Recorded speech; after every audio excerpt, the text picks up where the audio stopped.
Hey YouTubers, good morning, Robb. Guys, last week I did a video on my bicycle or e-bike accident. It banged me up kind of good, and it was something unexpected. I thought I'd make a video about it, and I did, letting people know. And I asked them if they had a bike accident or e-bike accident to leave comments where we could just learn from each other about different things that we learned with our accidents. And it looks like I was the only dumbass that had a bike or e-bike accident because nobody else had any comments about their accidents. So, but I still thought the topic was worth pursuing, and I'm going to do one more video. I did some research on accidents for bikes and e-bikes to try to learn more to prevent things happening to me in the future. And I asked ChatGPT, which lies 20% of the time, about what are the most common accidents or hazards people have when they're riding their bikes or e-bikes in ascending order. And this is what it said, and I agree with some of them. Like I said, you always have to take whatever ChatGPT says with a grain of salt. You don't know if it's true or not. But in ascending order, the number one reason for accidents and fatalities is impaired riding, which makes me suspicious because I think most of the time when people are driving a car, a large amount of their accidents are caused by people who are impaired because they've been drinking or taking drugs or not taking their medication. I think 20% of the people in South Florida driving cars probably should be on medication or taking their medication, one or the other. Poor road conditions, number two. The first close accident I had on my e-bike is I was going around the corner and there was a lot of gravel and sand at the corner, and I drove through it thinking I could because I had done on other bicycles before, and my wheels just started going in directions all on their own, and that was a big surprise to me. So you have to be very careful with your road conditions with your e-bikes. Riding on sidewalks, number three. I ride on sidewalks because there's a lot of streets that are really dangerous for a person to ride on. Even though one of them, we have University, there's a bike lane, but the bike lane is just paint on the pavement, and on one side you have cars parked where they can open their doors, and the other are cars going 40 and 50 miles an hour. So you're in a lane this wide, and on your bike, which occasionally just merges into nothing, and because people are wanting to turn, so it's frightening actually to be on University on your e-bike. So I generally in those areas ride on the sidewalk, but the sidewalk is full of dangers you don't have on the road. I was riding my e-bike on the sidewalk, and I thought I was completely safe because there was a wall on this side. On that side was University, which is very unsafe, but it was a very wide sidewalk. Here in South Florida, very few people ride or walk on the sidewalk, no pedestrians. And I was happy as a clam, and all of a sudden a squirrel out of nowhere, I guess I scared it, ran across in front of me into the traffic. And I was smart enough not to turn the wheel quick either way. I just kept going, but I don't know what happened to the squirrel, but it came close to causing me to have an accident. And out of nowhere, in the blink of an eye. Who would expect a squirrel on University? Also, you find where people have removed the covers for the meters in the sidewalk, so there's a big hole, and maybe you have the sun in your eyes, you can't really see well, and now you just have a big hole in the middle of the sidewalk. Not to mention the pedestrians and other cyclists, because in Florida it is legal to ride on the sidewalk. However, you have the same rights and responsibilities as pedestrians, but pedestrians always have the right of way. And there are some pedestrians you know they're going to be trouble, so you want to get off the sidewalk when you see them. And if you're not using your mirrors, and sometimes you don't have mirrors on the right side, only on the left, and now you don't hear any cars behind you and you get off. Well, what if you have these electric cars? You don't hear them. So it's kind of dangerous riding on the sidewalk. Like I said, sometimes you have people, I've had the kids, there's a middle school nearby, and the kids are insane. Like I've had them grab onto me and stand in front of me, or they're walking, and all of a sudden they move over in front of me, like, what am I going to do? So like, I know when the school lets out, I try not to go in that area because the kids are they're acting up in front of their friends. They're teenagers, but they're acting like they're 3-year-olds. So it's not safe to ride on the sidewalk in some places. You got to be really careful. But there are places where you can ride for miles on sidewalks that are safe. There are no pedestrians at all here in South Florida in some places, and it's comfortable. It's really, if you go, one of the keys to riding on sidewalk is driving at a much lower speed than you would on the street. Failure to yield. Well, obviously that's a big one. You have to obey the rules of traffic and automobiles as you would in a car when you're riding a bicycle, and sometimes bicycles don't yield like they should, and also obviously a lot of times cars and motorcycles don't yield either. Right hook accidents, you're driving on your e-bike and a car just turns to the right in front of you. I had a good friend when I was younger. He was riding his bike and he had a car turn right in front of him, and it smashed up his shoulder, broke his collarbone, and he was out of commission for months and months. There's been many famous accidents. One of the players for the Allman Brothers, I think that's how he died. He was riding his motorcycle and a truck turned right in front of him, and in the blink of an eye he was gone.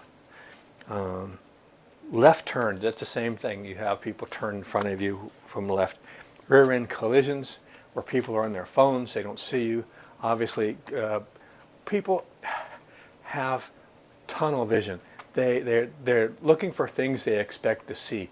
If you're in a house and you're looking for a comb and you think it's blue, you can have a green or yellow comb, a white comb in front of you. You don't see the comb because you were imagining the comb was a certain color, and you're not seeing that comb that's right in front of you.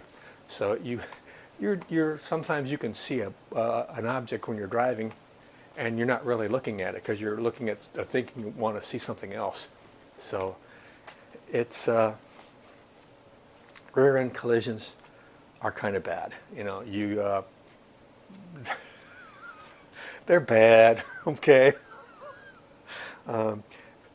Intersection collisions, accidents, intersections, where the motorist. Actually, I'm kind of scared of intersections because when I got my first e-bike, it came in late in the afternoon. I put it together. By the time it was all assembled, it was getting dark, but I had to ride it. You got to take it. So I turned the light on. I went down the sidewalk across the street, went down, and I came back, and I was waiting for the light to change. When the light changed, it was a crosswalk, and I was coming across, and a car came down this way, and he comes right in, and like he's not stopping, and so like he actually touched me because I actually stopped, and he came to a stop, and his car just touched me. I'm looking at him like he's insane, but his car the windows were kind of tinted. You couldn't really see who was inside, and I don't know if he saw me or not, but it was kind of scary. But I was thinking maybe it's dark and the light isn't that good on the bicycle, so it was just he couldn't see me. But then some months later, I was riding my other e-bike that I got later, and I'm coming across an intersection, and a guy is coming down, and he's not stopping, and I've got the light, and he's got a red light, and he's pulling into the intersection. Now I leave the intersection, come out into the street, and he's still going, and like son of a, it's like I had a red hunting jacket on. It was 12 o'clock in the afternoon, full sun. It's like it was cold day. So it's just some people when they get to intersections, I don't know what the problem is, but they're just like, it's the same thing happens, I've noticed, when people want to go into driveways or come out of driveways of their house or a retail establishment. They just like, I think they have a $60,000 car and they're paying $2,000 a year on insurance, and here comes a $129 e-bike. They're not stopping. It's like you're like a bug. And they're bigger than you, so you're coming down the sidewalk or the side of the road, and they just pull out. Or when they're almost home, they've been in traffic for 40 minutes, and they're beat to death driving here in South Florida, and there's the intersection, there's Sweet Home Alabama. They're coming in the intersection. They don't give a flying rat's ass who's coming down the street. They're pulling into their intersection. I mean, they're their driveway. They're not stopping. They're not stopping. Dooring accidents. I wasn't aware of dooring accidents because I would never ride my bike in the street that much, but as I've been doing it, I've become more and more aware how dangerous that is, because if you ride next to a car in the street where they're parked, if they open up their door, it's like if you're going 20 miles an hour on your e-bike or your regular bike, it's like just riding into a wall as fast as you can go, and it's not good. Okay, so I think those are well, obviously the worst one is just collision with cars, motorcycles, and trucks. Those cause the most injuries and fatalities on bikes. But some of these other areas, I don't think people may thought about them as much as they should when they're riding their bike. And surprisingly, as much as I'm kind of spooked about intersections, the most fatalities occur not in intersections but in mid-street, where people have things laying in the road, or door accidents, or not paying attention and so on. One of the biggest things a person can do besides safety equipment like helmets and so on, because helmets improve the likelihood of you surviving an accident or head injury like 80-90%. Those are pretty good odds in my book. But I think one of the best things a person can do is, if they're not in a hurry and they don't really have to be somewhere, is to slow down. If you have an e-bike, you're probably going twice as fast as you would normally on a bicycle. And bicycle and e-bike is not a car or even a motorcycle. It has a lot of negative points to it when you're out in traffic or even on the sidewalk. So, and if you haven't ridden one since you were a little kid and now you're an adult, you think that you know everything, so you're not going to get in an accident, but an accident happens just like that. And I think if you're not in a hurry to go someplace, I was talking to one of my friends on YouTube, Brad, and I mentioned that even though I go slower, whenever there's a road here nearby, that's the curviest road in South Florida, whenever I'm on that road, I just have to go as fast as I can. Sometimes that's the fun of having a bike or an e-bike or a motorcycle, whatever. It's like there's some things that are just fun to do, but you have to be careful when you're doing that. But if you're not taking advantage of a curvy road that you'd never get to experience or have fun in, you're just going down a regular road, a regular sidewalk. If you're not in a hurry, you don't have to be someplace. Slow down. That's my biggest advice. And wear a helmet. I hated wearing helmets because they made me look like a dork, but I make sandwich toaster videos on YouTube. What the hell do I care? So I actually purchased a helmet that I thought looked kind of cool, but then I said, this is not.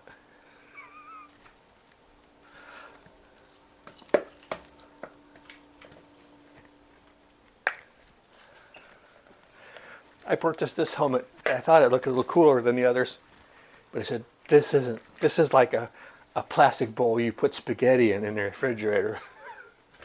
Yeah, this is a Bell helmet, and it's got a lot more padding. It's a lot thicker, and it's just as light, but it doesn't look as cool. And you know, you're a cool person when you're on a $120 e-bike. So yeah, I thought I'd just make the video this morning, let people have other points of interest about bike and e-bike safety that you might want to think more about. Like I said, it's an interesting subject, and it's worth spending some time thinking about all the possibilities where you can have accidents and problems and try to plan, because you're not going to be able to plan for all of them. And when something happens, it's going to go like that, and then it's over. So you want